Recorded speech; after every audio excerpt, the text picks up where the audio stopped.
जी नाज़रीन, अॼु KTN पंहिंजी सकाफ़ती ईद मल्हाए रही आहे। KTN ऐं काविश जे सर ते परॾेहनि खां पाक सिंध जे सिरे हेठि अॼु एकता ॾिहाड़ो भरपूर जोश ऐं जज़्बे सां मल्हायो पियो वञे। अॼु असां सां गॾु असांजी टीम मौजूदु आहे, असांजा एंकर पर्सन बि मौजूदु आहिनि, असां सां गॾु महिमान ख़ुसूसी बि मौजूदु आहिनि। केक ॾिसी पिया सघो, असांखे अॼु गिफ्ट आयो आहे। आफ्ताब बिल्कुल यकीनी सिंध सॼी जिथे भी वसे पई ऐं सिंध जो हर उहो माण्हू जेको अॼु ॾिसे पियो ॾेह थोरे परॾेह में, ख़ासि तौर ते असांजी उहा दोस्ती जेका तमामु जेके मुल्क आहिनि उन्हनि सां त आहे ई आहे, पर गॾियल अरब अमारात सां जेका असांजी दोस्ती आहे उनजो मिसाल जेको आहे सो वॾो अहम आहे त सिंध जा जोधा ऐं दोधा चइजे त गॾियल अरब अमारात में उनजी जेको आहे सो तरक़ी तामीर में वॾो किरदारु अदा कनि पिया। ऐं ख़ासि तौर ते थोरी देरि पहिरियां बि जीअं ई UAE काउंसिल जनरल असांजे स्टूडियो में हुया त एतिरा त मैसेजिस अचनि पिया त जेको आहे सो असां ॾिसूं पिया। ऐं KTN सथ अॼु चइजे त जेको आहे सो वॾी ख़ुशीअ जो इज़हार बि आहे ऐं गॾोगॾु असांखे इहा बि ख़ुशी आहे त असां सां असांजो UAE जो काउंसिल जनरल हिते मौजूदु आहे ऐं अॼु एकता जो केक, ईद जो केक पाण बि आंदो आहे ऐं इन जी केक जी सेलिब्रेशन बि थींदी। ऐं असां सां गॾोगॾु असांजो CEO KTN news network Tanveer साहब बि मौजूदु आहिनि, असांजी ड्यूज़ टीम जेका राति ॾींहुं महिनत कंदी आहे धरती धड़ियुनि जे लाइ, जेको आहे सो ॾेह परॾेह में रहंदड़ जे लाइ हर हंधि जेको आहे सो उन्हनि ताईं न्यूज़ पहुचाईंदी आहे। ऐं अवां सभु मौजूदु आहियूं, गॾिजी कयूम साहब आहिनि, बिल्कुलु सभु असां सां गॾु मौजूदु आहे। पूरी टीम आहे, असांजी समूरी सिंध हिन वक़्तु असांखे ॾिसी रही आहे। असां तव्हांखे कारे बि न छॾींदासीं ऐं सेलिब्रेशन तव्हां सां ई गॾु कंदासीं। त केक जी कटिंग जेको आहे कंदासीं।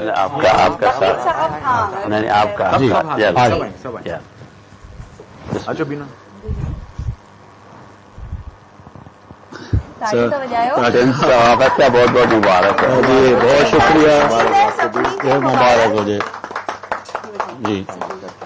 हाँ नाज़रीन, एकता जा रंग तव्हां ॾिसी सघो पिया। अॼु KTN पंहिंजी सकाफ़ती ईद मल्हाए रही आहे। हीअ असांजे अजरक जो केक अनोखो आहे, निरालो केक आहे जेको असांखे गिफ्ट आहे। इहो असांजे बखीर साहब UAE जनरल काउंसिल साहब खणी आया आहिनि।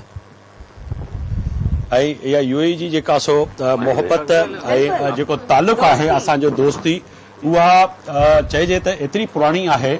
ऐं जॾहिं सिंध मां कई माण्हू पंधु जेको आहे सो कही वेंदा हुया UAE ऐं उते वञी करे कमु कंदा हुया, मज़दूरी कंदा, महिनत कंदा, ऐं तरक़ी में जेको आहे धरती धड़ियुनि जो जेको आहे सिंध जे माण्हुनि जो वॾो हथु आहे।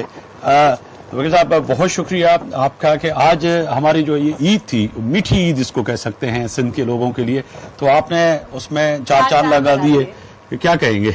मैं सबसे पहले मैं खुद खुश हूँ आज आप लोग के साथ शिरकत कर। आपकी माशाल्लाह सकाफत का एक बहुत अहम हिस्सा है सिंध कल्चर का, और सिंध कल्चर का बहुत कदीमी कल्चर है। आज मैं खुश नसीबी आज आप लोग के साथ हूँ, और सिंध के अंदर मैं खुद इसी खुशियाँ मना रहा हूँ। चूँकि कल भी हमारा नेशनल डे था, और आज सिंध और कल और आज सिंध की सकाफत है, ये डबल खुशियाँ होगी। और मैं हमेशा बोलता हूँ सिंध सकाफत बहुत कदीमी सकाफत जो हम लोग के पास UAE में भी काफ़ी अरसे पहले मुंतकिल हो चुका।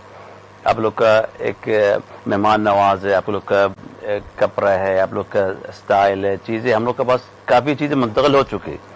और आज मैं कराची में और सिंध में हूँ, और मैं अपना तरफ से मैं UAE गवर्नमेंट का तरफ से भी और UAE अवाम के तरफ से सिंध अवाम को और सिंध हुकूमत को और बिलखुसूस आपके चैनल के लिए और आप लोग के लिए जो आज आप लोग मेहनत कर रहे हैं अपना मुल्क के लिए, बहुत बहुत मुबारक है। और हमेशा इस तरह इंशाअल्लाह हम लोग आप लोग के साथ ताउन होंगे मजीद कल्चर के अंदर इंशाअल्लाह। गॾियल अरब इमारात जे कराची में मुक़रर कौंसल जनरल वकील अतीकुल रहमती एकता जे हवाले सां KTN जे ख़ुसूसी ट्रांसमिशन में शिरकत कई। एकता जो केक बि काटियो।